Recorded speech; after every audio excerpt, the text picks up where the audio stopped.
arte, solidaridad, diálogo, pensamiento, comunicación,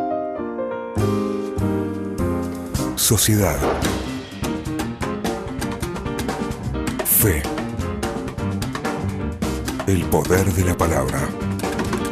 Una reflexión sobre nuestras ideas. Hola Alejandro, buenas noches. Bienvenido, adelante.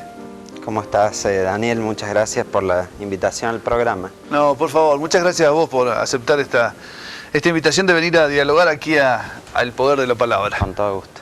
Bueno, ¿cómo estás en estos días? ¿Cansado de post-primarias abiertas? Sí, ha sido un proceso electoral muy extenso, ¿no? Porque venimos desde temprano. Yo anuncié mi candidatura a diputado el 31 de mayo y desde entonces hemos empezado a caminar en los barrios de la ciudad de San Luis, el interior del departamento Pueyrredón, con muchísimo entusiasmo, pero se van sumando los meses y el trabajo de la campaña y se siente. ¿Sí? Claro.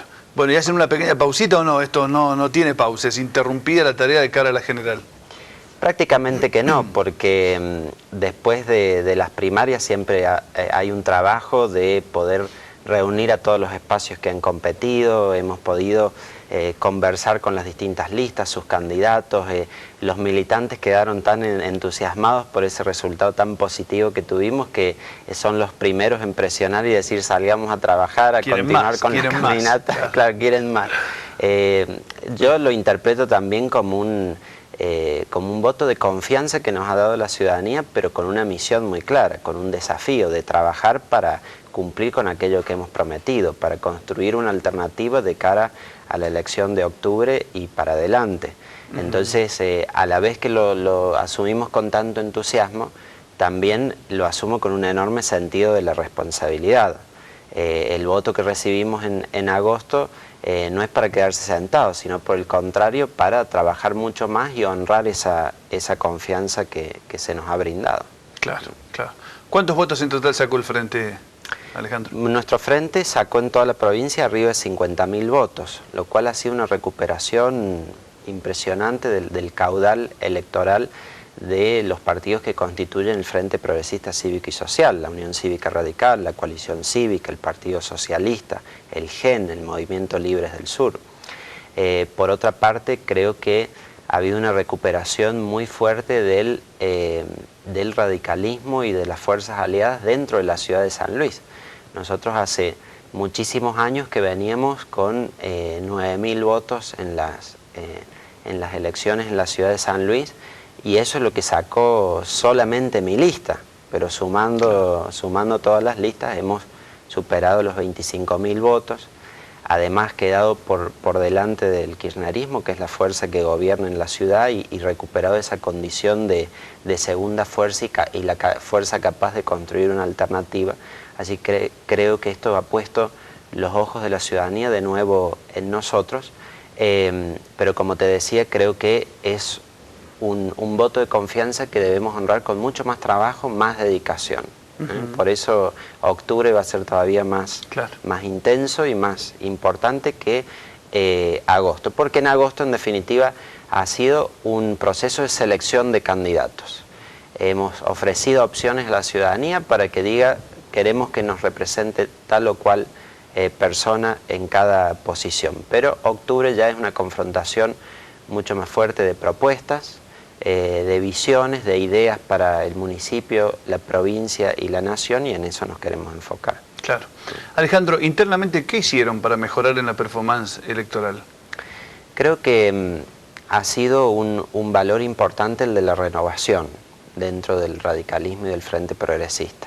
El hecho de que haya figuras nuevas, con nuevas propuestas, con nuevas ideas, pero también con un sentido muy positivo de la política. Me parece que la confrontación entre dirigentes, los insultos, el llevarlo todo a una cuestión personal es algo que al ciudadano no le interesa.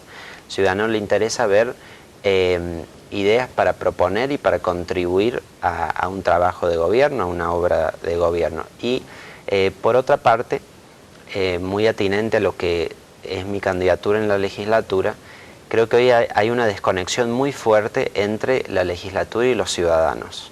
Se conoce poco de lo que se hace, los ciudadanos sienten que no hay una transmisión de sus reclamos en la legislatura, y entonces el tema de la cercanía con la gente, la proximidad, me parece que es una clave, y por eso es que la herramienta principal de campaña que he utilizado y sigo utilizando es el de las caminatas, el golpear puerta a puerta, decirle acá estoy, soy candidato, quiero hacer esto, tengo proyectos en estas áreas, conversar, escuchar también las preocupaciones que cada ciudadano tiene, y ese contacto creo que es lo que se valora y además lo que se espera también de un funcionario luego. Además del día de sesión, de comisión que un legislador tiene que tener también los días en la semana en que continúe visitando a los ciudadanos, porque no es algo que se deba hacer cada 4 años para una elección, sino que todos están esperando que haya un contacto frecuente, porque en definitiva tiene que haber una rendición de cuentas permanente. Si me eligen para un mandato de 4 años, yo tengo que estar 4 años haciendo, mostrando lo que hago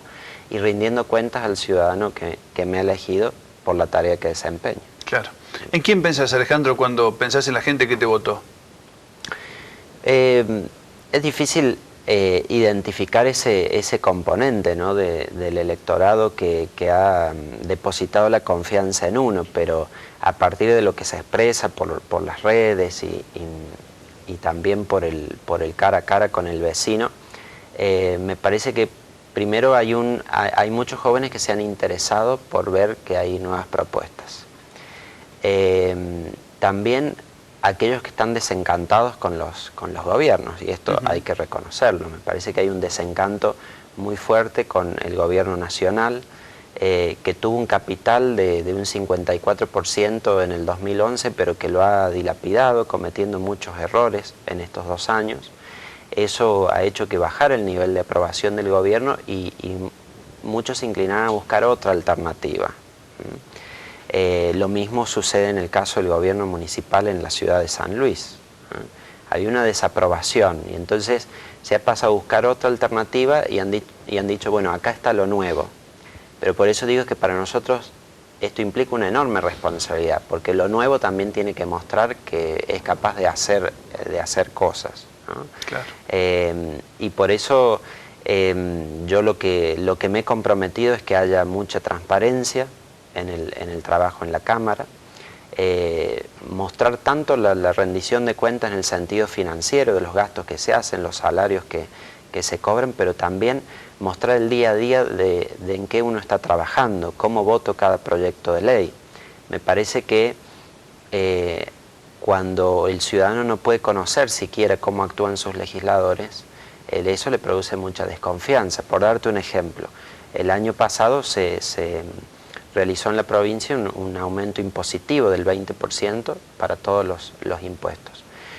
Muchos comerciantes con los que me encontré me decían, esto me afecta en los ingresos brutos, que tengo que pagar más y por ende tengo costos más elevados.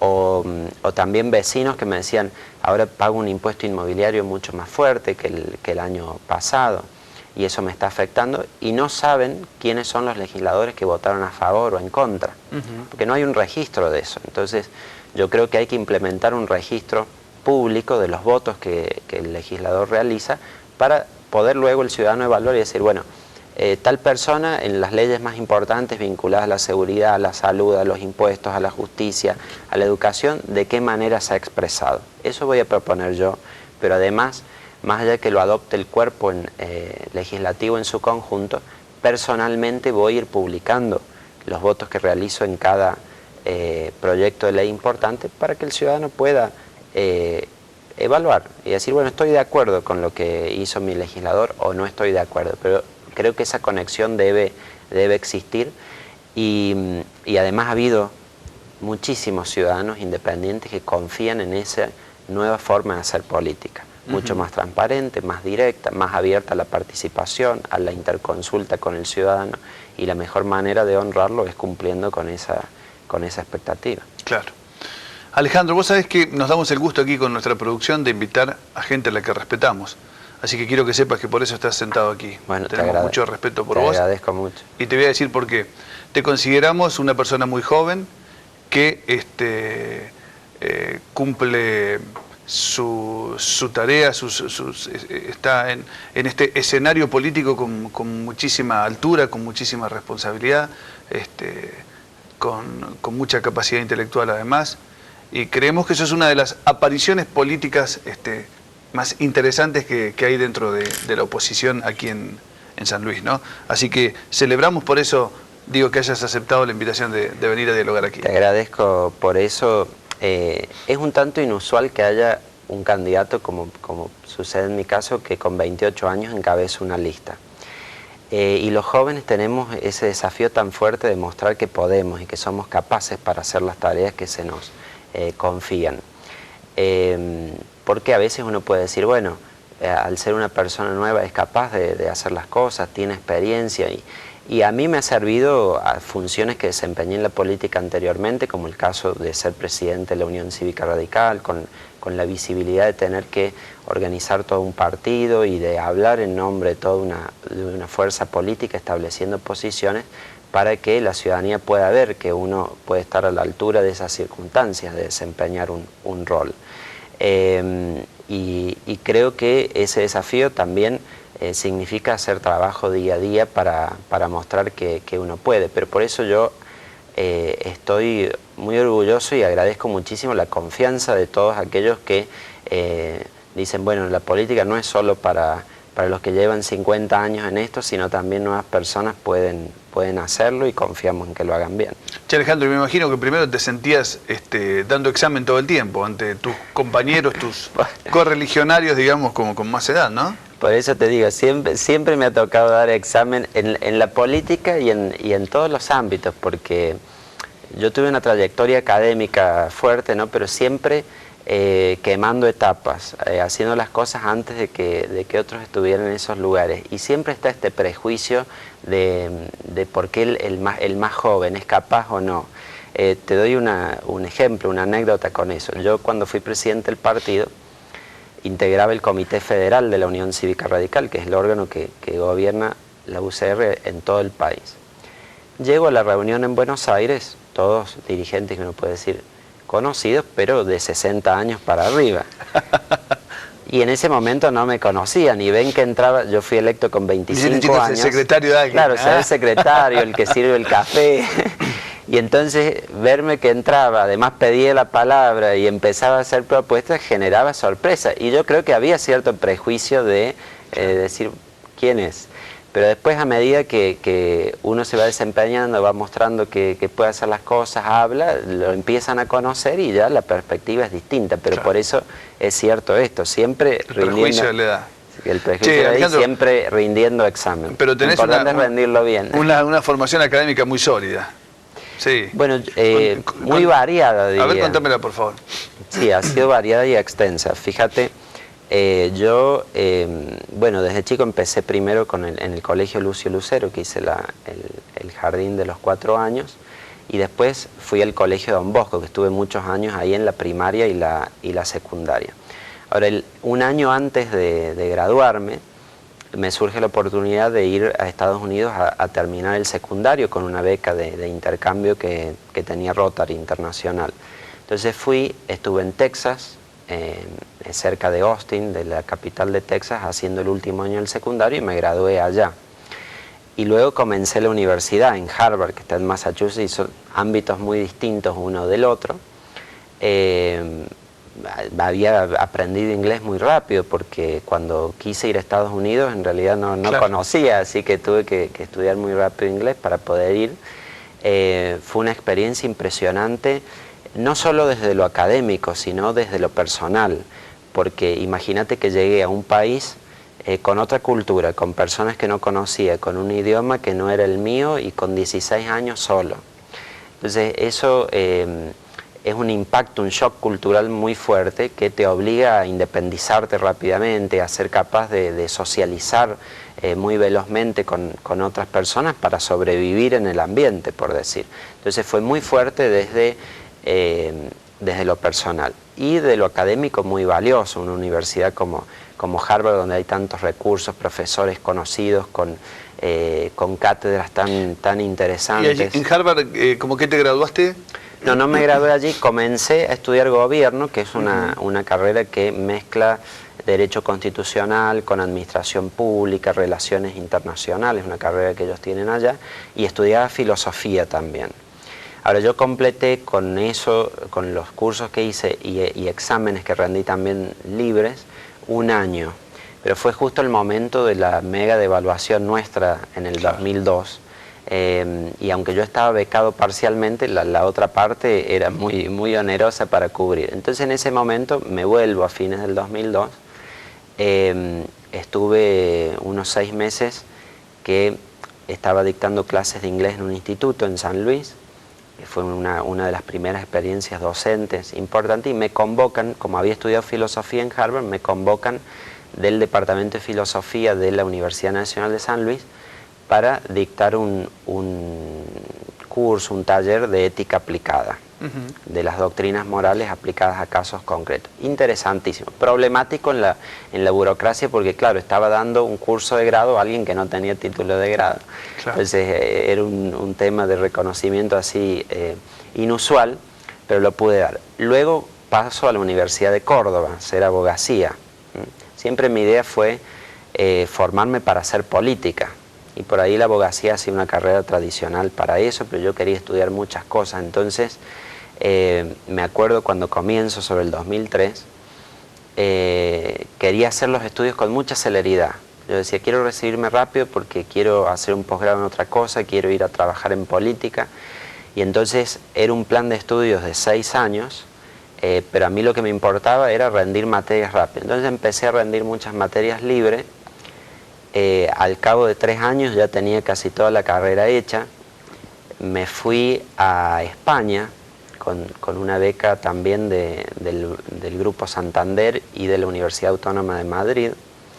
Estuve 7 meses allí, que tenía que ir a estudiar Derecho, pero terminé estudiando Ciencia Política, cuestiones vinculadas a la Unión Europea, pero que me sirvieron para complementar la carrera. Vuelvo y termino en Córdoba. Siempre también te diría, Daniel, con mucha preocupación por la excelencia académica. Como te decía, mi objetivo era recibirme rápido. Entonces yo decía, con cualquier nota que lo hiciera, lo importante es hacerlo rápido. Pero cuando ya empezaba uno a rendir y sacaba buenas notas, ya lo quería mantener y quería ir por más, así que bueno, me terminé recibiendo como el primer promedio de la universidad, pero en un breve tiempo. Y rápidamente ya empecé a hacer un posgrado. Me acuerdo que me tocaba, yo tenía la colación de grados, como es usual la ceremonia, y me tocaba dar el discurso ante todos los alumnos de la universidad. Pero ya me habían aceptado en un posgrado en Europa para irme. Entonces hice una colación privada muy rápido en la oficina del decano, me entregó el título y partí a Italia el otro día. Justo se había inaugurado un programa de la Comisión Europea que se llamaba Erasmus Mundus, que era para invitar a ciudadanos extraeuropeos de otros países a estudiar en distintas universidades. Un programa muy interesante porque en mi caso hice una maestría en Derecho y Economía. Es interesante porque lo organiza un consorcio de universidades en distintos países y es un requisito de la maestría viajar por distintos países. Entonces yo empecé yendo a la Universidad de Bolonia en Italia. Estaba en la Facultad de Derecho y en la de Ciencias Económicas ahí. Tuve un tiempo ahí en Bolonia. Después fui a la Universidad de Hamburgo en Alemania. Has estado por todo el mundo. Claro, después fui a Rotterdam. Has sumado millas, pero mira. Sí, he sumado millas. Estuve en Rotterdam, en Holanda, y justo el consejo que manejaba el máster me incorporan a ese consejo como representante de los estudiantes y las reuniones eran en Bruselas, en Bélgica, que es la capital de la Unión Europea. Así que fue un poco más de un año, un tiempo. Vale, ¿y todo esto en cuánto tiempo? Claro, muy poco tiempo, te has pasado viajando. Sí, fue en poco tiempo, porque te diría, cuando terminé todo eso, recién tenía 23 años. Claro. Recién tenía 23 años.